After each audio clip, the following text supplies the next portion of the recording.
ദൈവത്തിന്റെ അതിപരിശുദ്ധമായ നാമം വാഴ്ത്തപ്പെടുമാറാകട്ടെ. അനുഗ്രഹിക്കപ്പെട്ട ഈ പ്രഭാത ജാഗരണ ശുശ്രൂഷയെ ഞങ്ങളെ ദൂരത്തും ചാരത്തുമായി ശ്രമിക്കുന്ന എല്ലാ മാന്യരായ ദൈവമക്കൾക്കും വീണ്ടും വരുന്നവരായ യേശുക്രിസ്തുവിന്റെ നാമത്തിൽ ഞങ്ങളുടെ സ്നേഹോദരങ്ങളെ അറിയിക്കുന്നു. ഇന്ന് നമുക്ക് വായിച്ചു കേൾപ്പാനുള്ളത് അനുസരണം ആകർഷകം ആക്കുക. എന്റെ മനപ്പാഠവാക്യം തന്നിരിക്കുന്നത് ആവർത്തന പുസ്തകം 11-ാം അധ്യായം 26 തൊട്ട് 28 വരെയുള്ള വാക്യങ്ങളാണ്. ഇതാ ഞാൻ ഇന്ന് അനുഗ്രഹവും ശാപവും നിങ്ങളുടെ മുമ്പിൽ വയ്ക്കുന്നു. ഇന്ന് ഞാൻ നിങ്ങളോട് ആജ്ഞാപിക്കുന്ന നിങ്ങളുടെ ദൈവമായ യഹോവയുടെ കൽപ്പനകൾ നിങ്ങൾ അനുസരിക്കുന്നുവെങ്കിൽ അനുഗ്രഹവും, കൽപ്പനകൾ അനുസരിക്കാതെ ഇന്ന് ഞാൻ നിങ്ങളോട് കൽപ്പിക്കുന്ന വഴിയെ വിട്ടുമാറി നിങ്ങൾ അറിഞ്ഞിട്ടില്ലാത്ത അന്യദൈവങ്ങളുടെ പിന്നാലെ ചെല്ലുന്നുവെങ്കിൽ ശാപവും വരും. ആവർത്തനം 11-26 തൊട്ട് 28 വരെ. ഇവിടെ നാം വായിച്ചു കേട്ട അതിന്റെ മനപ്പാഠവാക്യം ആധാരം എന്ന് പറയുന്നത് അനുസരണം ആകർഷകം ആക്കുക. എന്തിനു വേണ്ടിയുള്ളതായ അനുസരണമാണ്? നാം അനുസരണത്തെ കുറിച്ച് വളരെയേറെ പഠിക്കുന്നവരാണ്. അനുസരണം യാഗത്തെക്കായാലും ശ്രദ്ധിക്കുന്നത് മുട്ടാടുകളുടെ മേധസ്സിനേക്കായാലും നല്ലതെന്ന് തിരുവചനപ്രകാരം കാര്യങ്ങളെ വിലയിരുത്തുകയും മനസ്സിലാക്കുകയും ചെയ്യുന്നവരാണ് നമ്മൾ. ഈ അന്ത്യകാലമായപ്പോൾ അനുസരണം എന്ന് പറയുന്നത് ഇപ്പോൾ ആകർഷകമാക്കുവാൻ കഴിയാത്ത ഒരു കാലഘട്ടത്തിലേക്ക് വസ്തുതകൾ വന്നു നിൽക്കുകയാണ്. അപ്പോൾ എന്താണ് നാം അനുസരിക്കേണ്ടത്? എങ്ങനെയാണ് അനുസരിക്കേണ്ടത്? ദൈവം പറഞ്ഞു, അടിമ വീടായ മിസ്രയീം ദേശത്ത് നിന്ന് നിന്നെ കൊണ്ടുവന്ന യഹോവയായ ഞാൻ നിന്റെ ദൈവമാകുന്നു, ഞാനല്ലാതെ അന്യ ദൈവങ്ങൾ നിനക്കുണ്ടാകരുത്. വളരെ വ്യക്തമായി അവിടെ പറയുകയാണ് അനുസരണത്തിന്റെ ആവശ്യകത എന്താണ്. ഞാനല്ലാതെ അന്യ ദൈവങ്ങൾ നിനക്ക് ഉണ്ടാകരുത്. ഇത് ദുഷ്കാലമാണ്. അത് ബൈബിൾ പറയുന്നു, ഇത് സമയം തക്കത്തിൽ ഉപയോഗിക്കണം, ദുഷ്കാലമാകിയാൽ. അങ്ങനെയാണെങ്കിൽ അനുസരണശീലം വളർത്തിയെടുക്കുവാൻ നാം പ്രതിജ്ഞാബദ്ധരായി തീരേണ്ടത് ഏറ്റവും അത്യന്താപേക്ഷിതമാണ്. അനുസരണശീലത്തിലൂടെ മാത്രമേ ദൈവത്തെ സേവിക്കുവാൻ നമുക്ക് കഴിയുകയുള്ളൂ.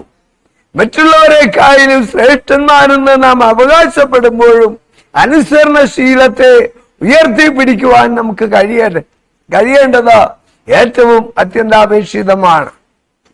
ഈ അനുസരണശീലം വളർത്തിയെടുക്കണമെങ്കിൽ നാം പാലിക്കേണ്ടതായ പല തത്വസംഹിതകളും ഉണ്ടെന്ന് നമുക്ക് കാണുവാൻ തക്കൊണ്ട് സാധിക്കും.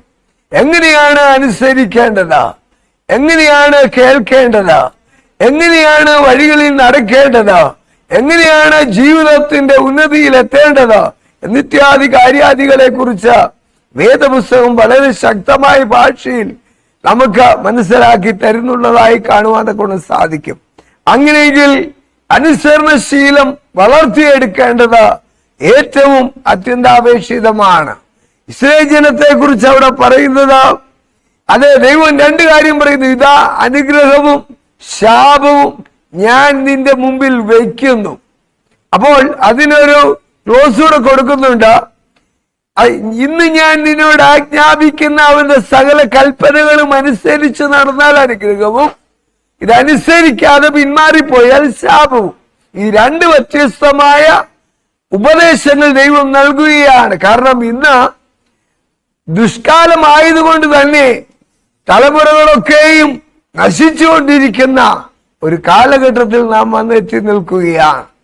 അനുസരണശീലം വളർത്തിയെടുത്ത ദൈവത്തിന്റെ ശബ്ദം കേട്ട് ദൈവത്തിന്റെ വഴിയെ സഞ്ചരിക്കുവാൻ ദൈവം നമ്മളെ വിളിക്കുമ്പോൾ ദൈവത്തിന്റെ ഇംഗിതങ്ങൾക്ക് വിധേയപ്പെടുക എന്നുള്ളതായ ഒരു പരമപ്രധാനമായ ദൗത്യം നമ്മളിലുണ്ട് എന്ന് നാം മറന്നു പോകരുത്. ഇവിടെ പറയുന്ന ഒരു കാര്യം, ദൈവത്തെ സേവിക്കുവാൻ തിരഞ്ഞെടുക്കുന്നവർ പീഡിതരെ വിടുവിക്കുന്ന പ്രവൃത്തി ചെയ്യണം. പലപ്പോഴും നാം അത് ചെയ്യാറില്ല. അതെ, ദൈവത്തെ അനുസരിക്കുവാൻ വേണ്ടി നാം തീരുമാനമെടുക്കുമ്പോൾ നാം മറ്റുള്ളവരെ പഴിക്കുന്നവരും മറ്റുള്ളവരെ തകർക്കുന്നവരുമാണെങ്കിൽ നമ്മുടെ വിശ്വാസം കൊണ്ട് യാതൊരു പ്രത്യേകതകളും ഉണ്ടാകുകയില്ല എന്ന് തിരിച്ചറിയുവാൻ ഇടയായി തീരണം. അതിന്റെ അവസാന ഭാഗത്ത് നമ്മളെ പറയുന്നത് ഇങ്ങനെയാണ്, നാം നമ്മെ സൂക്ഷ്മതയോടെ പരിശോധിക്കേണ്ടതുണ്ട്. അതായത് ഇന്ന് പ്രഭാതത്തിൽ വായിച്ചു കേട്ടൊരു വാക്യം എല്ലാവരുടെയും മനസ്സിലിരിക്കുന്നുവെന്ന് ഞാൻ കരുതുകയാണ്. അവിടെ പറയുന്നു, ദൈവമേ എന്നെ പരീക്ഷിച്ച് എൻ്റെ നിലവുകളെ അറിയണമേ. അപ്പോൾ നമ്മെ പരീക്ഷിക്കുവാൻ, ദൈവസന്നിധിയിൽ വിധേയപ്പെടുവാൻ നാം തയ്യാറാകേണ്ടത് ഏറ്റവും അത്യന്താപേക്ഷിതമാണ്. ആയതുകൊണ്ട് അനുസരണശീലം വളർത്തിയെടുക്കുന്നതിലൂടെ, ദൈവത്തെ ഉയർത്തിപ്പിടിക്കുന്നതിലൂടെ, ദൈവകൽപ്പന പ്രമാണിക്കുന്നതിലൂടെ, കൽപ്പനയുടെ ഓരോ ശില്പികളായി മാറുന്നതിലൂടെ ഈ ലോകത്തെ മാറ്റുവാൻ നമുക്ക് കഴിയും. അതായിരിക്കട്ടെ നമ്മുടെ ലക്ഷ്യം, അതായിരിക്കട്ടെ നമ്മുടെ പ്രാർത്ഥന, അതായിരിക്കട്ടെ നമ്മുടെ തീരുമാനങ്ങൾ എന്ന് ഓർമ്മിപ്പിച്ചുകൊണ്ട് ഈ ഭാഗം ഞാൻ ഇവിടെ ഉപസംഹരിക്കുവാൻ ആഗ്രഹിക്കുകയാണ്. ഇന്നത്തെ വായനയുടെ അതിന്റെ ഹെഡിങ് എന്ന് പറയുന്നത് അനുസരണം ആകർഷകം ആക്കുക എന്നുള്ളതായിരുന്നു. ആയതുകൊണ്ട് അനുസരണശീലത്തിലൂടെ ദൈവത്തെ ഉയർത്തിപ്പിടിക്കുവാൻ, ദൈവത്തിന്റെ കൽപ്പനകൾ പ്രമാണിക്കുവാൻ, ദൈവത്തിന്റെ നീതിയുടെ വഴിയെ സഞ്ചരിക്കുവാൻ ദൈവം നമ്മെ അനുഗ്രഹിക്കട്ടെ, സഹായിക്കട്ടെ എന്ന് ആത്മാർത്ഥമായി പ്രാർത്ഥിച്ചുകൊണ്ട് ഞാൻ എൻ്റെ വാക്കുകൾക്ക് വേഗത്തിൽ വിരാമം കുറിക്കുന്നു. ദൈവം നമ്മെ അനുഗ്രഹിക്കുമാറാകട്ടെ. ആമീൻ. നമുക്കൊരു വാക്ക് പ്രാർത്ഥിക്കാം. നിത്യനും മഹാപരിശുദ്ധനുമായ ദൈവമേ, സ്വർഗീയ പിതാവേ, അനുഗ്രഹിക്കപ്പെട്ട നല്ല പ്രഭാതത്തിനായി സ്തോത്രം. ഈ ശബ്ദപരിധിയിൽ ഞങ്ങളെ കേട്ട് എല്ലാ ദൈവമക്കളെ അവിടുന്ന് അനുഗ്രഹിക്കണം. ദൂരത്ത് ചാരിത്തമായി വചനം ശ്രവിക്കുന്ന എല്ലാവരുടെ ഹൃദയങ്ങളിൽ അവിടുന്ന് ഇടപെടണം.